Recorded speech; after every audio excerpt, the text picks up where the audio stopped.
انسان چاہتا کچھ ہے اور ہوتا کچھ ہے. بہت سارے انسان کچھ چاہتے ہیں اور ہوتا کچھ ہے، جس کی وجہ سے انسان ٹینشن میں آ جاتا ہے. اور وہ جب ٹینشن میں آتا ہے تو پھر بڑبڑاتا ہے، نماز چھوڑ دیتا ہے. یہاں مولا علی کرم اللہ تعالی وجہہ الکریم کا ایک قول مجھے بہت پسند آتا ہے، بہت پسند ہے، مجھے بہت پسند ہے.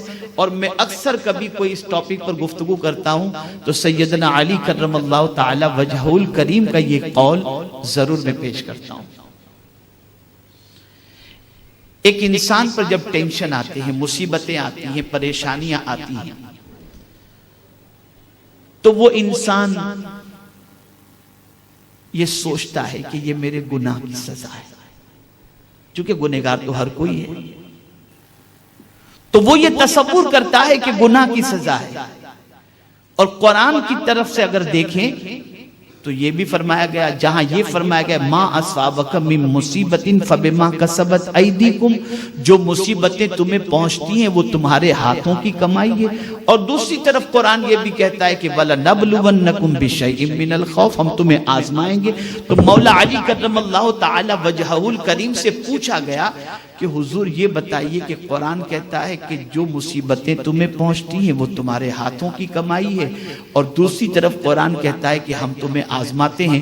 تو اگر ہم پر مصیبت آئے، ٹینشن آئے، اسٹریس آئے، تو ہم اسے کیسے ریئلائز کریں کہ یہ ٹینشن گناہ کی سزا کی وجہ سے ہے یا امتحان؟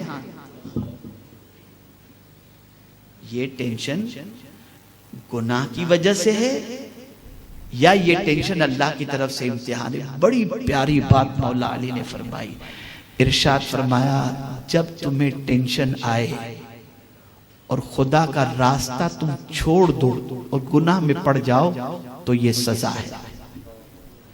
اور جب کبھی تمہیں ٹینشن آئے اور تم خدا کے راستے پر چل پڑو تو سمجھ لینا کہ اللہ تعالیٰ تمہارا امتحان لے رہا ہے. فلسفہ بتا دیا، یہ فلسفہ بتا دیا. تو میرے پیارے آقا صلی اللہ تعالی علیہ وسلم کے پیارے دیوانوں، تو اس چیز کو ذہن میں رکھیں. دوسری چیز کہ ٹینشن آپ کا لائٹ کیسے ہوگا، ہلکا کیسے ہوگا، آپ ریلیکس میں کیسے آئیں گے. مثال کے طور پر بزنس میں آپ کو لاس ہوا، آپ ٹینشن میں آ گئے. سڈنلی فیملی میں کسی کا انتقال ہوا، آپ ٹینشن میں آ گئے. اسی طریقے سے ایگزام میں فیل ہوئے، آپ ٹینشن میں آ گئے. تو اس کے لیے حدیث مبارکہ میں ایک فارمولہ دے دیا گیا ہے کہ بندہ اگر اس چیز کو اپنی زندگی میں اپنا لے تو اس کی زندگی میں ٹینشن بالکل ہلکا ہو جائے گا اور وہ کسی حد تک ٹینشن سے فری ہو جائے گا. اور وہ کیا چیزیں ہیں؟ تو میرے پیارے آقا صلی اللہ تعالی علیہ وسلم کے پیارے دیوانوں، ایک آدمی حضور صلی اللہ علیہ وسلم کے پاس آیا اور درخواست کی کہ اسے کوئی جامع وصیت فرمائے. حضور صلی اللہ علیہ وسلم سے اس نے ریکویسٹ کی کوئی مضبوط سرکار صلی اللہ علیہ وسلم اسے وصیت فرمائے. تو حضور صلی اللہ علیہ وسلم نے ارشاد فرمایا اللہ عز و جل کو اس کے فیصلے کے سلسلے میں الزام نہ دو.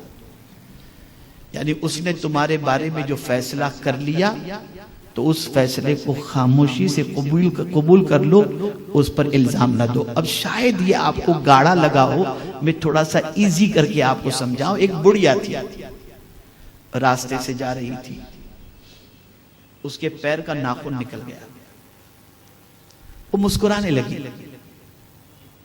پیر کا ناخن نکلا، وہ مسکرانے لگی.